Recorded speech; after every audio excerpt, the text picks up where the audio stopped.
Magandang hapon mga kabay.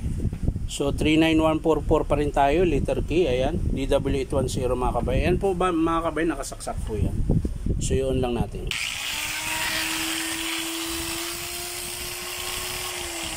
Hindi po kita yung seat level.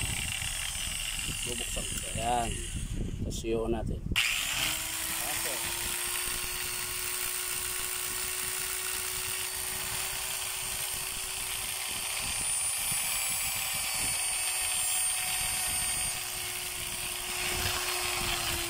Yan. Amoy sunog po mga kabay. So hindi lang po maluwag yung spring kasi tinulak ko siya, maamoy. Kasi kung maluwag lang yung spring, dapat matining lang siya tsaka maganda yung andar. Ito nangamoy sunog. So yan, piki pa rin yung carbon kinabit nila mga kabay. So titingnan natin sa loob. Tara mga kabay, samahan nyo. So yan mga kabay, kinalas ko na po yung screw. Uhugutin po natin. Ayan. So yan po mga kabay, may tama po yung armature na. Ayan o. Para siyang nagdikit-dikit. Ayan o. Hindi naman siya dikit. Bakit ganon? Lakas mag-iinit. Ay, sunog po. Ayun.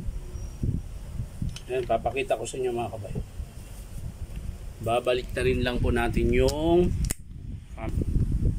so ayan po mga kabay, ayan. Yun po yung nangamoy sunog, ayan. Ayan. Kung mapapansin nyo po mga kabay, ayan. Ayan po, sunog. Tingnan nyo po yung kabila, okay siya. Ayan. Pagdating dito, ayan, sunog.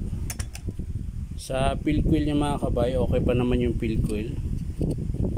Ayan. Bearing, okay pa.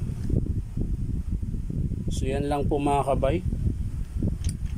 Bali armature lang po tsaka carbon brush ang papalitan natin kasi ayan fake po yung carbon na kinabit.